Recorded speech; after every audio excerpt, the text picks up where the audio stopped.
et à tous, bienvenue sur Tech Show. Donc c'est la deuxième émission de l'année et pour celle-ci, donc je suis avec Antoine. Salut Antoine. Salut David. Alors Antoine, nouvelle émission, donc on va enchaîner directement sur un sujet qui t'a plu du côté de Windows, je crois. Ouais. C'est les tablettes tactiles et notamment une plus particulièrement. Une tablette que les reporters qui sont allés pour nous au CES ont découverte, c'est une tablette de chez Samsung, de la série 7. Donc superbe tablette, esthétiquement vraiment très belle. Enfin, Très sexy. tu connais l'aspect Samsung design comme d'habitude très travaillé, avec une très belle surcouche tactile en fait, une surcouche graphique ajoutée à Windows, qui fait que tu as toute la richesse de Windows mais avec une superbe expérience au doigt. Je crois d'ailleurs que tu as 10 points de contact, je sais pas si tu peux confirmer. Tu as 10 points de contact sur la tablette, elle fait je crois 10 pouces de format. Donc c'est un super écran multitouch qui utilise donc toutes les technologies de Windows 7 en fait. Mais je crois que cette tablette, elle est vraiment particulière, elle a une grosse particularité. Alors, elle en a deux. Premièrement, elle supportera les processeurs Thunderbridge de chez Intel, donc la prochaine génération de processeurs, moins gourmand et très puissant. Donc une tablette aux performances exceptionnelles, probablement, et on a hâte de l'essayer. Et puis surtout, ce qui arrive, c'est qu'elle a un clavier sous-jacent. Donc elle se transforme en mini PC.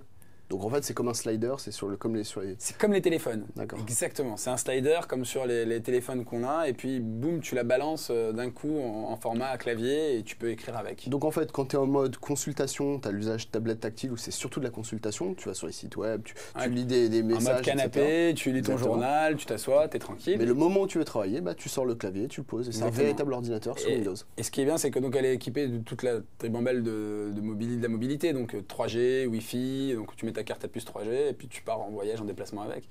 Donc c'est une très belle tablette, finition magnifique. Donc on a hâte de l'avoir sur le plateau et de l'essayer. Ça c'est un très très beau produit. Maintenant je te propose de passer à la partie mobilité, à la partie Windows Phone 7. Yes. Il y a pas mal d'actu en ce moment. Je ne sais pas par quoi tu veux commencer. Il y a eu des nouvelles applis par exemple. Il y a une nouvelle appli. Donc il y a Project Emporia. Project Emporia, c'est un logiciel qui a été développé, une application par l'équipe de Fuse Labs, ceux qui ont fait docs.com, donc la suite Office sur Facebook.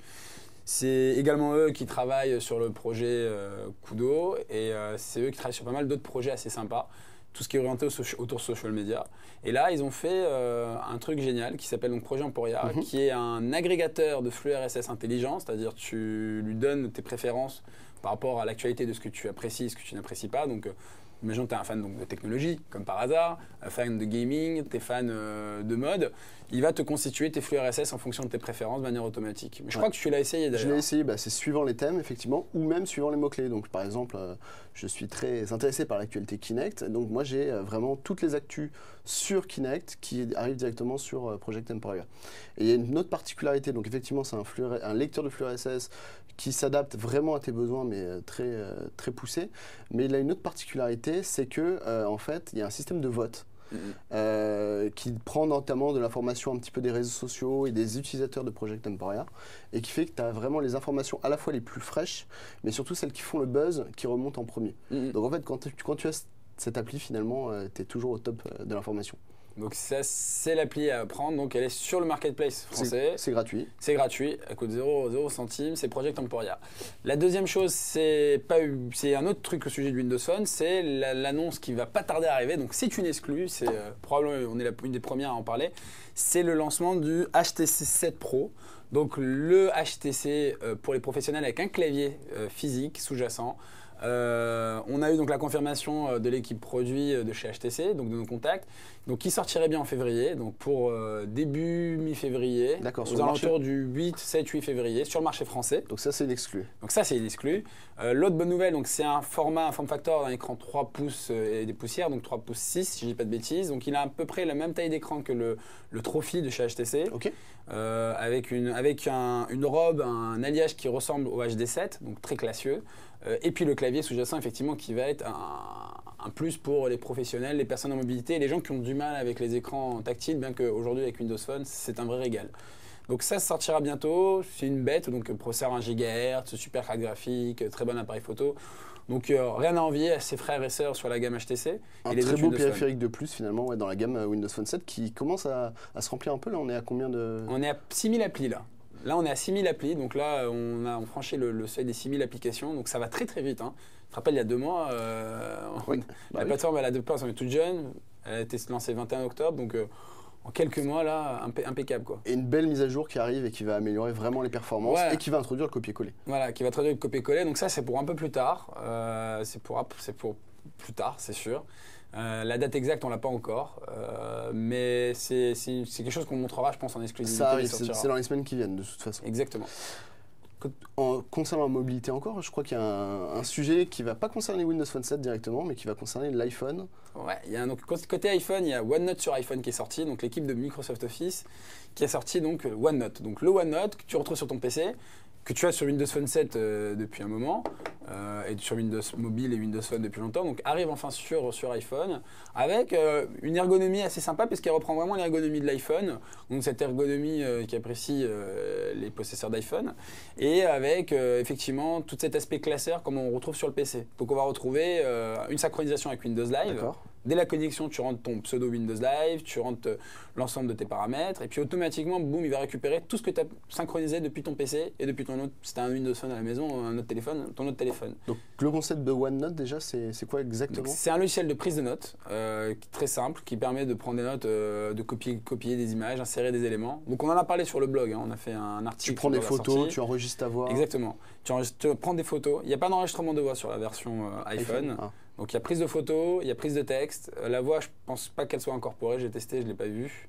On peut mettre des bullet points. Et ce qui est bien, c'est qu'on peut retravailler les prises de notes qu'on a faites sur PC. Donc si tu as travaillé sur PC un document en réunion, tu pars en mobilité avec un iPhone, tu peux le retrouver. Et tout se synchronise automatiquement. Et tout synchronise automatiquement Génial. avec Windows Live. Donc c'est C'est vraiment génial. un travail entre les équipes Windows Live et les équipes d'Office qui ont fait un super boulot. Ouais, exactement. Et d'ailleurs, c'est notamment les équipes de la MacBU qui ont travaillé dessus, donc Mhm. la division Mac chez Microsoft. Exactement. Donc très belle application. Si vous êtes possesseur d'iPhone, il faut vraiment la télécharger. Et c'est gratuit en plus, c'est gratuit C'est une application qui est gratuite, en durée limitée. Donc, en durée limitée pour l'instant. Donc c'est marqué en gros, hein, c'est durée limitée. Je crois qu'elle est disponible qu'aux US pour le moment, mais elle ne va pas tarder sur la version française. Alors, autre sujet intéressant, c'est un sujet qui te tient à cœur, c'est le gaming. On va parler de jeux. Ok, on parle de jeu. Donc moi, ce que je te propose, tout simplement, c'est qu'on partage un peu nos bons plans, nos coups de cœur du moment. Yes. Donc des jeux plutôt récents. Donc je sais pas, toi, je vais peut-être te poser une question. C'est quoi ton jeu préféré sur Windows Phone 7 en ce moment? Flight Control. Flight Control, c'est un super jeu. Donc là, il est distribué par Namco, mais c'est un petit studio. C'est un jeu qui permet de piloter des avions. Donc on joue le rôle de les agents des airs et puis des contrôleurs des airs. Et puis on s'amuse à faire atterrir les avions, les hélicoptères, les petits coucous sur un aéroport qui comporte plusieurs pistes. Donc le niveau le plus bas, c'est 3 pistes minimum avec 3 types d'appareils. Et puis au fur et à mesure que tu montes dans les niveaux, tu as des pistes de plus en plus complexes, des avions qui vont de plus en plus vite. Donc ça va du petit Airbus au gros Airbus et puis des avions qui sont presque des avions De chasse chasse quasiment, des petits hélicoptères, t'as tout. des hélicoptères, donc ça va très vite et c'est un jeu qui devient addictif dans le sens où tu enchaînes avec ton doigt, le truc est tout tactile, donc tu enchaînes avec ton doigt les trajectoires d'atterrissage des avions, des hélicoptères et des petits coucous. Et puis au fur et à mesure dans le jeu ça va de plus en plus vite, on a de plus en plus qui arrive à l'écran et là ça devient dingue quoi. Donc tu peux rester des heures à jouer à ce jeu. Hein. C'est un jeu c'est une drogue. C'est une drogue. C'est une drogue. C'est comme les gros puzzles comme Halo Milo dont on a parlé la précédente émission, c'est ce genre de jeu où tu t'arrêtes pas quoi, ça veut dire que t'es pris dedans, tu lâches pas l'affaire. Finalement c'est un jeu au concept simple mais vraiment efficace. Simple, efficace, il coûte je crois 2,99€ sur la marketplace Windows Phone, donc c'est un jeu vraiment, s'il y a un jeu à acheter, ça fait partie pour moi du jeu à acheter en ce moment. Et parmi les points forts de la version Windows Phone, il y a aussi toute l'intégration de Xbox Live, donc les points et le classement en ligne de tes amis, enfin tu peux te comparer sur chaque carte. Et ça c'est une exclusivité Windows Phone. Il y a certaines cartes qui font quand même très mal, parce que tu as parlé des différents niveaux de difficulté, il y a quand même des cartes aussi où tu as le vent qui bouge et ça pose vraiment problème. Il est loin d'être simple comme jeu. Il est loin d'être simple. Et toi sur Xbox, quel type de jeu te plaît en ce moment Alors côté Arcade notamment. Côté Xbox Live Arcade, moi je vais te parler d'une société qui me tient très particulièrement à cœur, qui est la firme à l'échidné, la firme à l'hérisson bleu, donc Sega. Il y a un jeu qui est issu du catalogue de la Dreamcast, qui était génial, tu as dû l'adorer, c'est Crazy Taxi. Ah j'adore ce jeu. Et finalement, ça me fait penser un peu à Flight Control, parce que c'est le même genre de choses, c'est un principe tout simple, mais hyper efficace et hyper prenant. Donc Crazy Taxi, pour ceux qui ne connaissent pas en tout cas, c'est le jeu où tu incarnes un cab, un chauffeur de taxi, et tout simplement tu dois récupérer un maximum de clients et les amener en temps et en heure à leur destination, sachant qu'ils ont des niveaux d'exigence un peu particuliers. Il y a ceux qui vont être pressés, ceux qui vont aimer de la conduite agressive, ceux au contraire qui vont vouloir une conduite calme. C'est dans des villes, notamment San Francisco, très vallonné, avec c'est complètement arcade, c'est complètement arcade loufoque. Donc on peut vraiment sauter au-dessus des voitures, prendre des obstacles. Enfin, c'est un jeu génial. Et bravo à Sega, il est disponible sur le Live Arcade depuis quelques semaines. Une très très belle adaptation avec Pareil, des succès. T'as les succès intégrés du Xbox Live en plus dedans. Exactement. Et plus tu ramasses de pièces, de monnaie parce que les clients sont contents et t'as bien fait ton boulot et tu cumules de points en fait. Exactement, et d'ailleurs ça me fait penser Sega va sortir pour les amateurs de Dreamcast un jeu, une compilation de jeux en fait qui s'appelle Dreamcast Collection et qui sera disponible, si je ne me trompe pas, à la fin du mois de janvier. Cool. On va en reparler beaucoup sur le blog et peut-être... Et t'as des petites infos croustillantes, genre un ou deux jeux qui sortiraient sur la compile? Alors, t'as 4 jeux en fait de base sur cette première compilation, il y aura peut-être d'autres compilations, mais sur cette première compilation tu as Crazy Taxi, donc justement, si vous le voulez vous pouvez aussi l'acquérir via cette compilation. Qu'est-ce qu'il va y avoir d'autre aussi? Il va y avoir Space Channel 5 Part 2. Ah ça, c'est un super jeu. Le titre de Mizuguchi, jeu de danse, etc. Extra. Il y a Sega Bass Fishing. Alors ça, c'est pour les gros geeks. Délirant, ouais. sur la Dreamcast, bon, on a livré avec le... Je sais pas. Je sais pas. Ça serait énorme. Ça va se passer. Et le quatrième, c'est une surprise que je vous laisse découvrir. Donc tu le diras sur le blog. Le quatrième, je le dis, c'est Sonic Adventure. Donc pour les gros fans de la plateforme, c'était la référence des jeux de plateforme en 3D. Et d'ailleurs, ça sera une galette de jeux, tout compris pour exactement d'Xbox. Ça sera pour un prix doux. C'est en exclusivité cette compilation sur les plateformes Microsoft. Donc ça va sortir que sur Xbox 360 et sur PC. Donc on pourra jouer au Xbox Live sur les deux PC. Exactement. Xbox Royal. Exactement. Royal. On passe à l'actu geek de la semaine, si je dis pas de bêtises. L'actu geek, je pense que c'est toi qui vas nous en parler parce que ça se passe un petit peu devant toi. Là. En fait, c'est un beau PC que nous a prêté Acer. C'est un Aspire, donc la gamme Aspire, un écran 17 pouces. C'est un petit monstre, un petit bolide, donc je peux le montrer devant. Lecteur Blu-ray. Donc avec lecteur Blu-ray, processeur Core i7, une carte graphique qui démonte de chez Nvidia, écran 120 Hz. Pourquoi 120 Hz? Tout simplement parce qu'il va vous permettre de faire de la 3D. Donc on va pouvoir mettre les lunettes sur les yeux et puis regarder des films en 3D, jouer surtout en 3D. Enfin bon, pour nous gamers, c'est le pied quoi. J'ai essayé Batman, Arkham Asylum dessus en 3D. T'es dedans quoi. Quand t'as la scène avec le Joker dès le début et tout, en 3D, c'est waouh. Tu te dis, je vais le démonter le Joker. Et typiquement, c'est royal quoi. Et le résultat au niveau des films, est-ce que c'est aussi bluffant finalement que l'expérience que tu peux avoir au cinéma? Côté des films, oui. Moi je pense que franchement ça déchire. C'est tout aussi bien qu'au cinéma. C'est pas le même système de lunettes, parce que les lunettes quand même sont alimentées. Donc, enfin ça dépend des cinés. Au Gaumont par exemple sur les Champs-Élysées, c'est un exemple, ils ont aussi des lunettes alimentées. Mais la plupart des cinémas aujourd'hui ont des lunettes, ont une technologie qui est différente. Tu sais, les différences technologiques actives et passives. Ouais.